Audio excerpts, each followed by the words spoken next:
Hey YouTube, JP Dillon. Lately I've been getting a lot of questions about my XB700s, and the most common one I get is, how do you splice the cord? Because on these, it's a very weird flat cord, and it's not like you can just take wire strippers. Now, I'm not going to show you how to fix the splitter today because, well, I've never done that, and mine both still work. But what happens when you get this? And if my silly camera will focus, which it probably won't, there's a big nick in that cord, a real big nick, and it killed my left channel. Don't know how I did it, but obviously it must have got pinched, nicked, or something.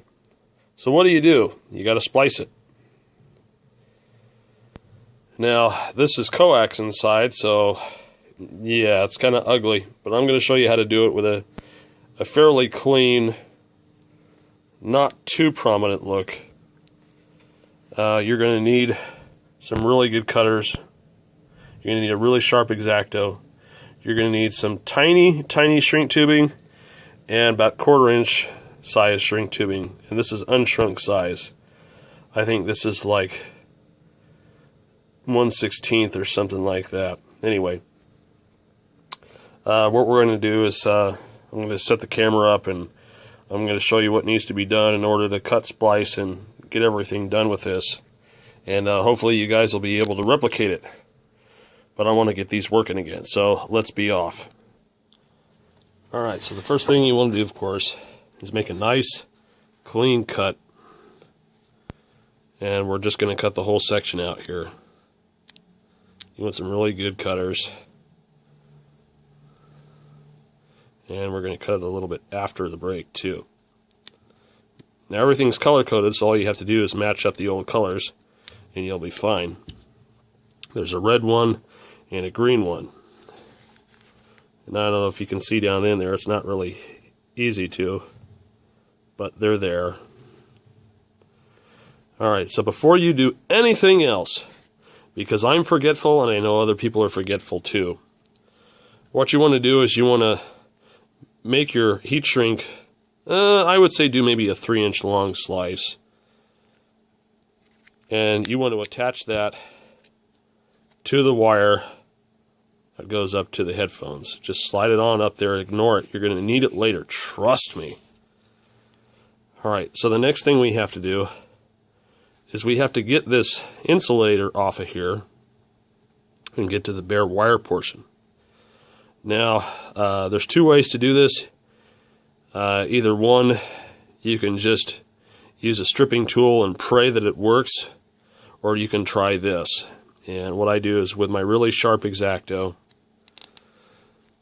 I'm going to very carefully go right down alongside of this.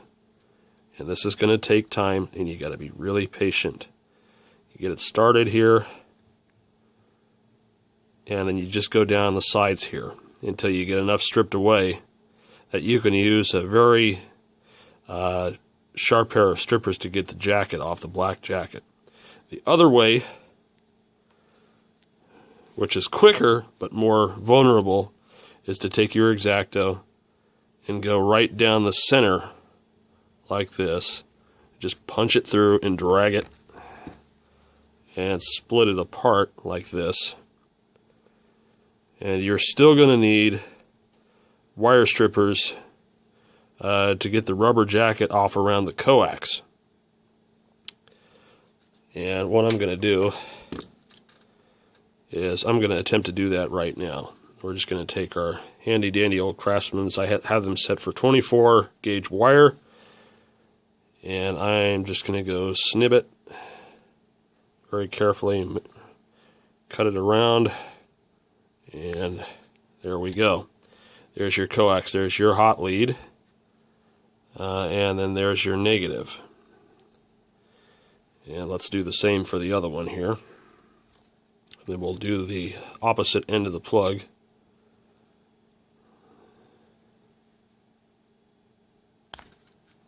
Okay, the other one's green and the negative there.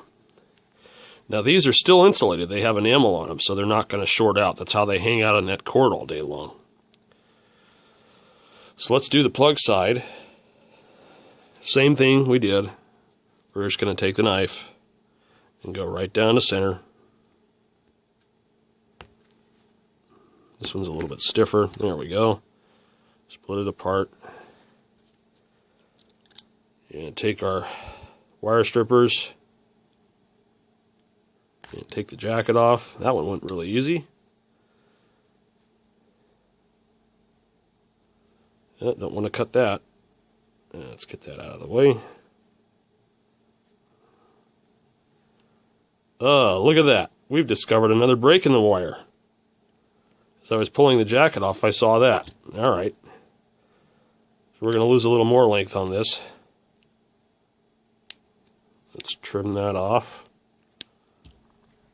Let's start again. Good thing I spotted that, or that would have been really fun later. Why doesn't it still work? Oh, there's another break. Great. Yeah, examine things. I'm absent-minded. I don't think about it until I see it. And we're just going to strip this off here again. There's one side. And there's another side. Okay. So we've got our two ends here. Make sure to get the color codes right, obviously. Green for green, red for red. Now, the negatives we're all going to tie together because it's a shared lead and they all terminate at the negative terminal of the headphone jack anyways. So we'll just plan on tying those all together. The red and the green will remain separate. Now what we have to do, again, taking our super sharp X-Acto, is we want to scrape off the enamel of just the tips. Don't do the whole wire. You don't want to do the whole wire. Just do the tips. We're going to make a very small point of contact so there's less likelihood of it shorting out.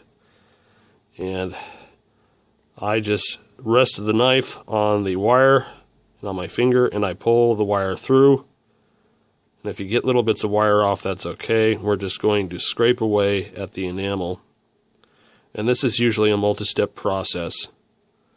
So don't be surprised if it takes you a while. We're getting the main majority of it off with the knife, and we're going to burn the rest off with a soldering iron, which you will want to. And so then what we do, you can see the little shiny bits at the end there. That's where I scraped the enamel off. Now we're going to take our soldering iron and with a little bit of solder, tin the tips, and you may start to see them smoke or turn black, something like that. That's okay. You can see that it's kind of blackening, it's changing color, but it's not adhering the solder, which just means we got more scraping to do and there's still enamel on there. Let's do our negative.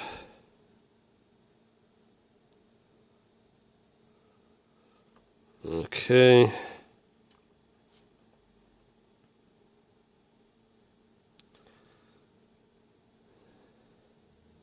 I know this is horribly boring, and I would play music if it weren't for the copyright Nazis. Everybody's got to get their money.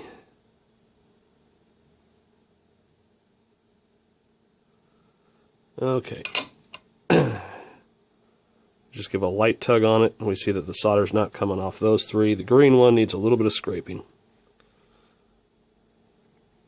So we're just going to scrape a little bit more here. Turn until that gray burnt stuff gets silvery and shiny, which it kind of is there. Let's try retinning that mess.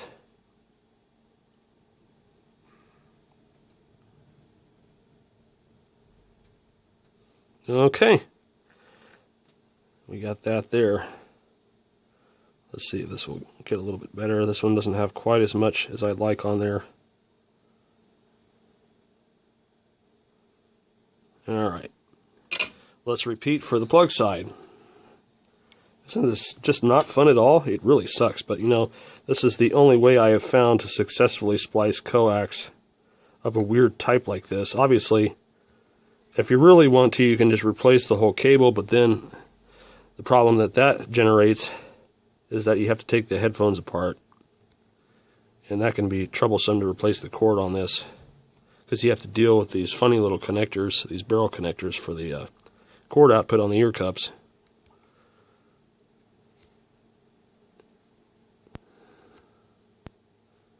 And if you're wondering how I'm not cutting myself, well, I just don't slice the knife and I don't press hard enough to draw blood.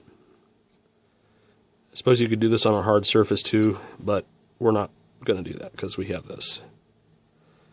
And these have become untwisted a little bit, so let me twist them back up.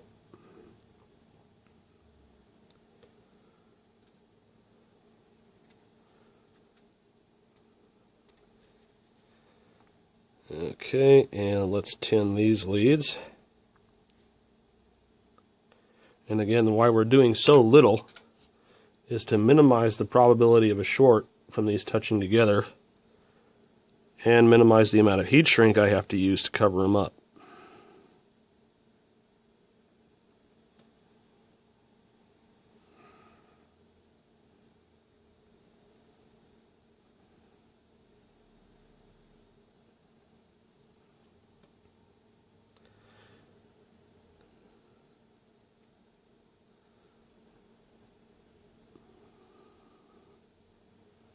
That one there is being troublesome.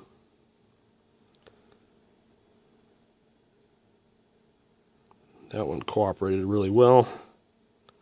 Alright, so we got a little more scraping to do on this one. Sorry if I'm boring you guys, just trying to be as instructional as possible.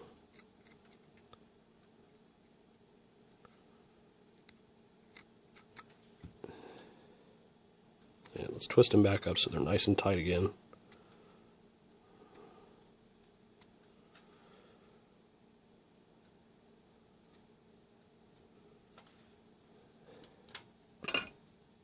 And let's try retinning them.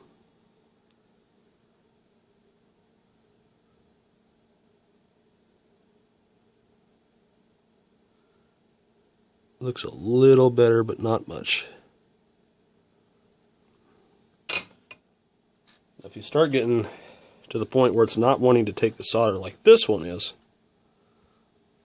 you can hold it with the helping hands.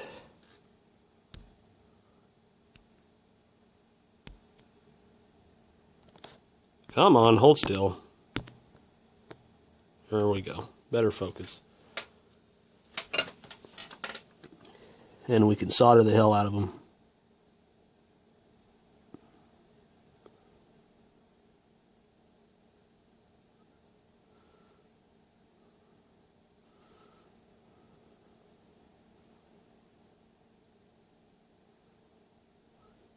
This is why I hate enameled coax, is because it's just such a pain to deal with.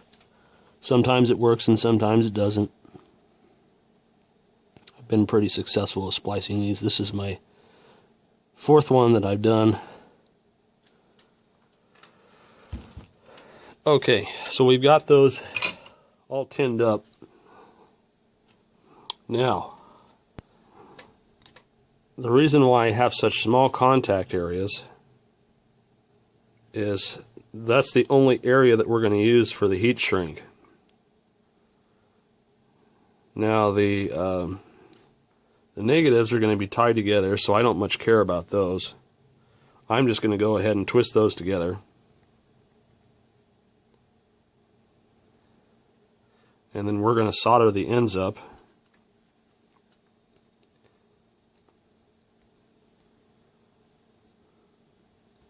Trying to make this so you guys can see it. Because nobody really cares if you short the grounds together. It's just, it goes to one place.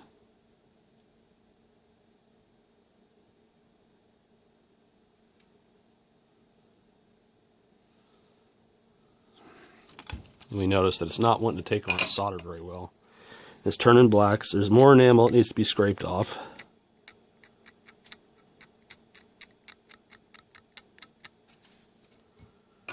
Let's try again.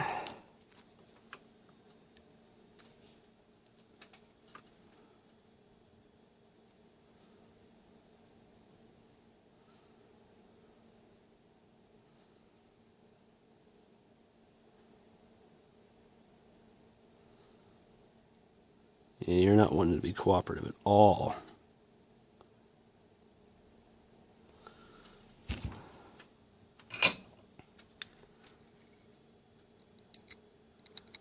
Well, it's holding together at least. That powdery stuff you see is the enamel hardening.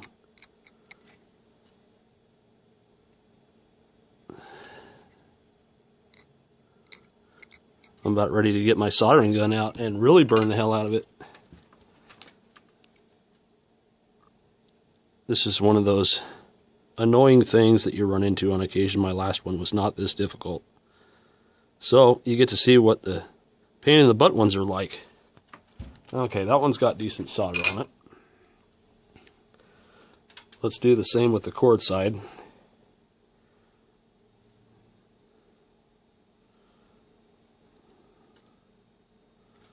Just twist them both up.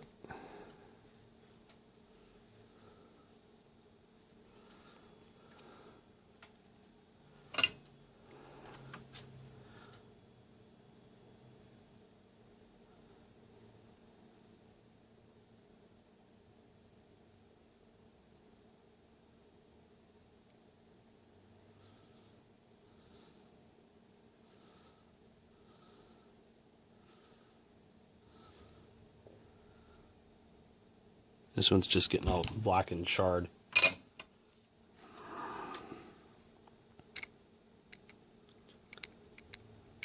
Yeah, it's holding the solder though. Let's add a little bit more.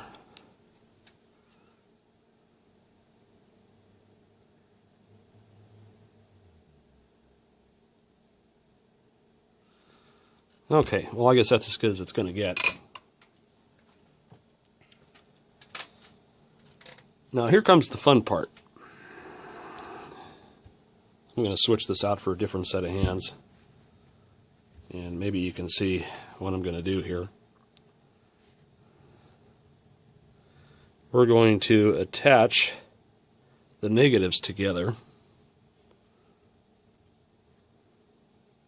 Just going to solder them up. Having one of these things is really helpful. You can probably do it with just weighting the wires down and stuff, but God, this is so much better.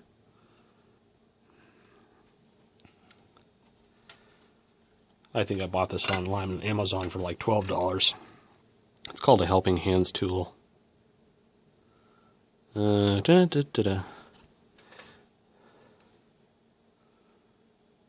Dexterity is not my finest point in the morning. And I'm so shaky today.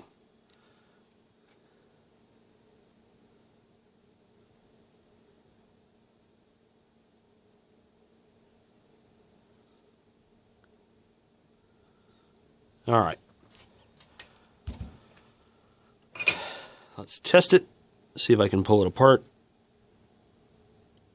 Yep, I can pull it apart. All right. Either my soldering iron is not hot enough,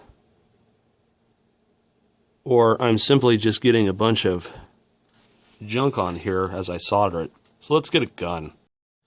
I'm hoping the gun is going to get it hot enough that it's not going to complain so much.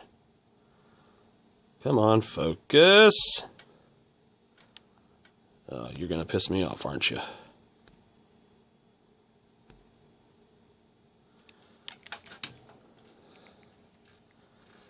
Yeah, I love autofocus.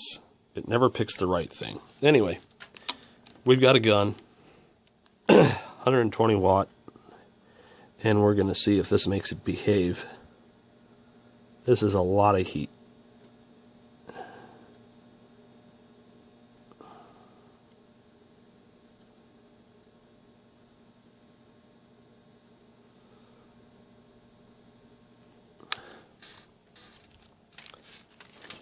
And we'll do the pull test again. Nope, still says no. Alright, let's scrape and reapply solder. This is just looking kind of charred at this point. I don't think I've ever run into a set with this much difficulty. I would have thought this video would have been done in 20 minutes, but no.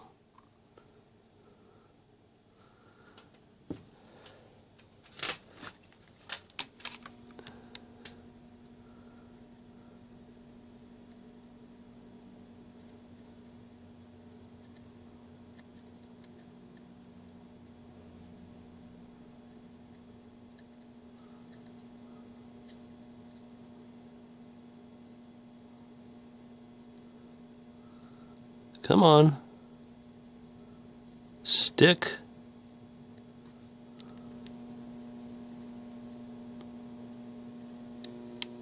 And my tip breaks. Great! It just ain't my morning. Well, you can see the giant glob of solder I got on that one wire. Not really what I wanted. And I'm out of tips. Alright, back to the soldering iron we go.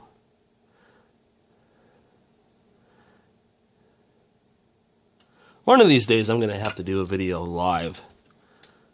Or just like a day in the life kind of thing.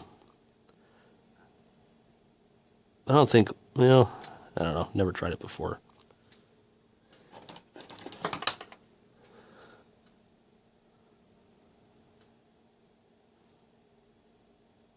None of my tools are working today.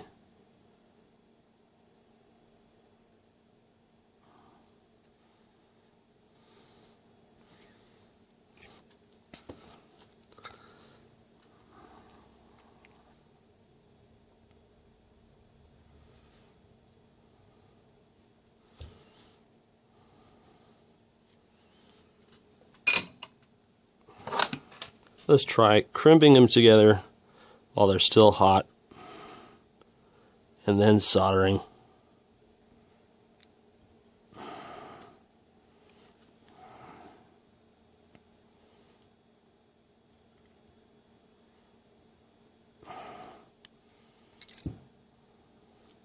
Sorry folks, this has been the most pain in the ass experience I've ever had with splicing a cable. Never had this much problem.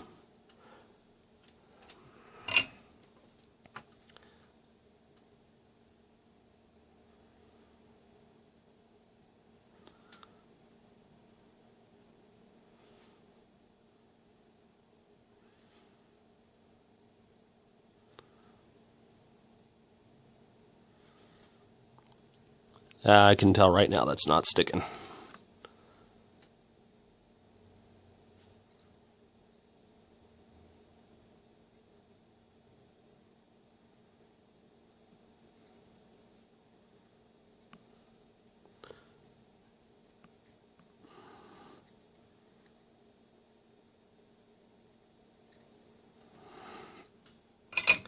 Didn't even fucking work. Damn it. You can tell I'm getting frustrated. Let's see, what's next? How about a blowtorch? Hang on, I think I got another soldering iron.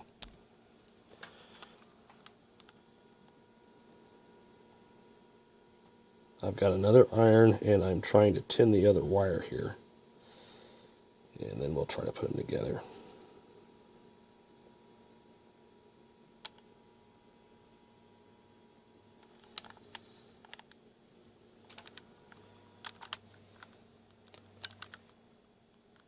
This has just not been my morning.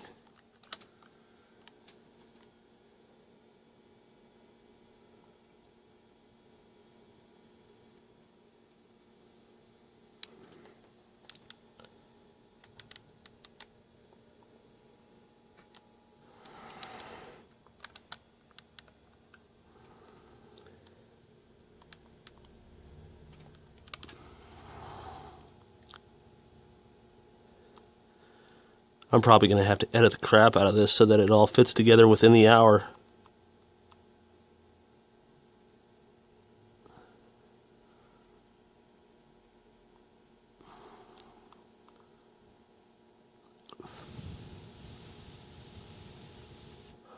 Nope, nothing's sticking to it.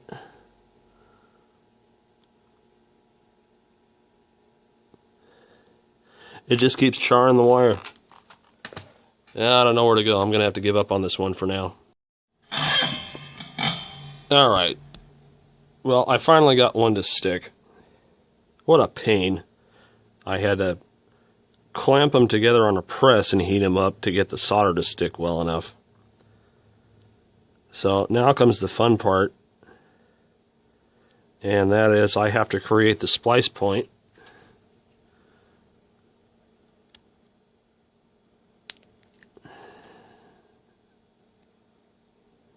And I'm going to trim off the excess that I've made here.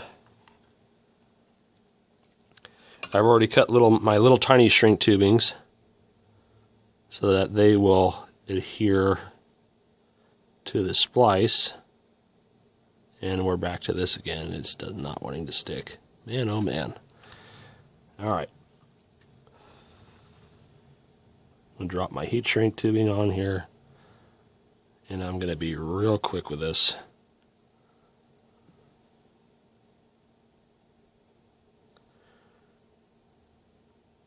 Alright, it's sticking.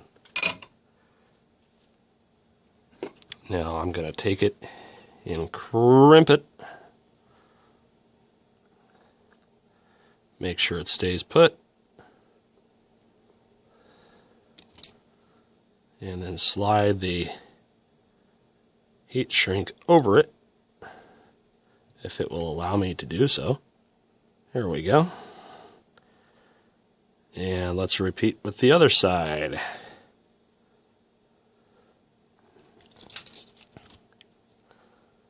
This has by far been the worst experience I've had with a set of headphones. My goodness. I had to splice it multiple times. Nothing wants to stick. Nothing wants to cooperate. This has been crazy. Okay. Let's finally solder this up.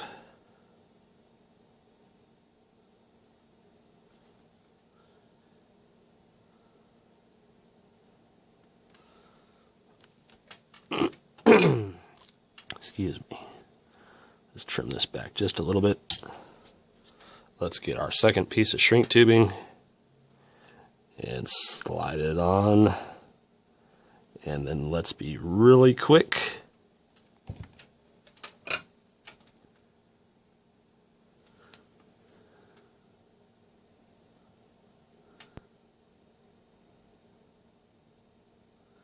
Oh, you're not sticking, are you? All right. Reason why you have to be real quick is because the heat shrink will shrink. Tug, tug, tug. Yep, doesn't want to come out. All right. So since that end's gotten hot, let's flip it around so that the wider end is again at the opening. Let's scrape this and tin the end just a little bit extra. All of this just to splice your headphone cord. If this were a standard cord, you'd definitely not have these problems. So thank you, Sony, for being cool so that it's a pain in the ass to fix the cord. And that doesn't look like it wants to stick either. It's not coming apart, but let's crimp it just to make sure.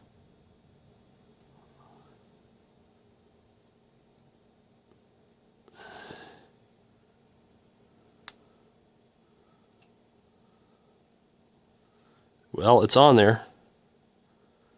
All right. So there's what it looks like. That's your first splice.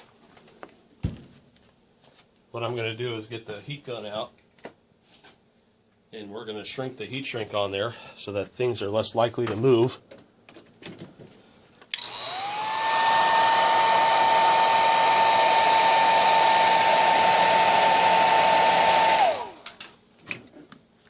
And then what we're going to do is grab a meter and ohm them out. Make sure that they're actually there.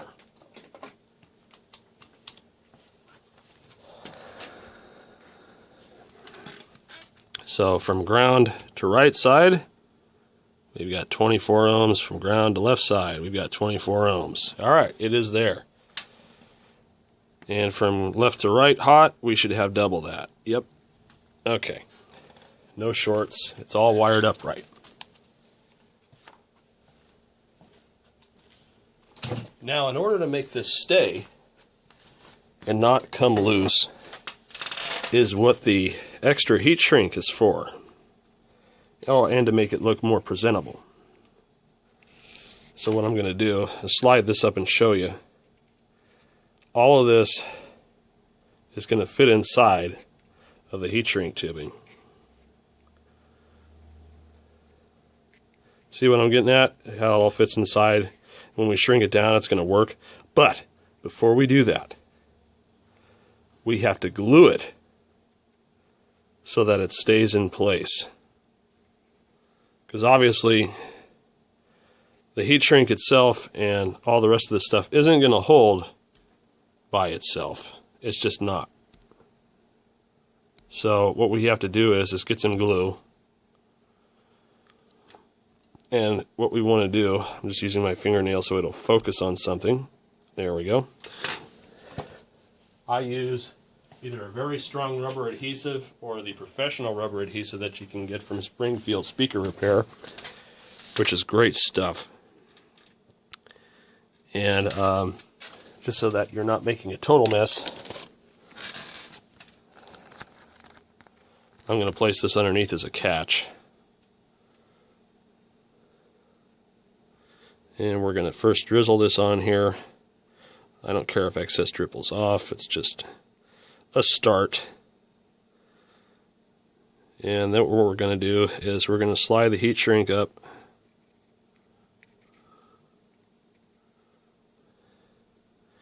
And see how I'm letting it hang down at an angle.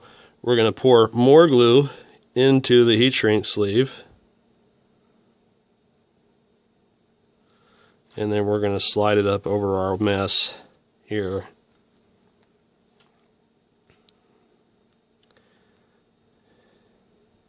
Just like that. And back over again and check it. It needs more goo. All this does is this keeps the wires from moving around inside. You can apply it liberally, it doesn't really matter. It's all going to get cut off by the heat shrink, and we're going to clean up the mess when we're done. And I'm just going to put the sleeve all the way over like this. We're just going to wipe up the mess. When I heat shrink it, it's probably going to ooze out the sides. But when it dries, that will keep the wires from moving around. It's kind of a reinforcement. You can see it bubbling and popping out there.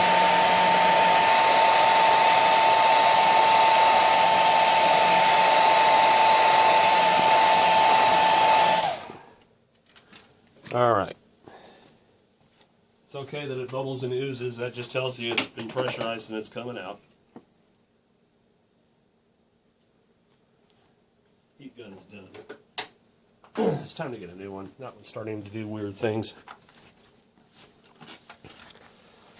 Okay, I'm going to wipe up our excess here. And yeah, it's going to be a little bit messy. But you know something? This works. And it means that although primitive it is, you can continue to use these. Isn't this been a pain? What a pain in the butt. Still not over yet. We still have to ohm it out again now that we've been toying with it. And see if the repair stuck. So let's look at our ohm meter again. And from negative to right, we've got 24, negative to left, 24. And from right hot to left hot, we should have double because the negatives are tied together. Yes, we do. Whew. So that's that. What a pain. My last one didn't go this difficult. And when this dries, it will dry rubbery. I might even think of applying a little more heat there. But my heat gun's smelling funny, so I got to take it apart and see what's burning. But, yeah. Let's just apply a little bit more with a soldering iron. It doesn't want to shrink down anymore. I think it's done. So when this dries, it'll be completely safe to use and whatnot. I'm just going to let this dry overnight so that everything hardens up. But yeah, what a pain. God. Almost just makes me want to replace the cord next time. The last three that I did weren't this hard. But anyways, hope this was useful to you. If you guys got a lot of patience, maybe you got a little bit better skill with small enameled coax, go for it. Or you can try to call up Sony and see how many millions of dollars they'll charge you for the ancient cord, which comes apart anyways. Hope this was useful to you. More stuff to come.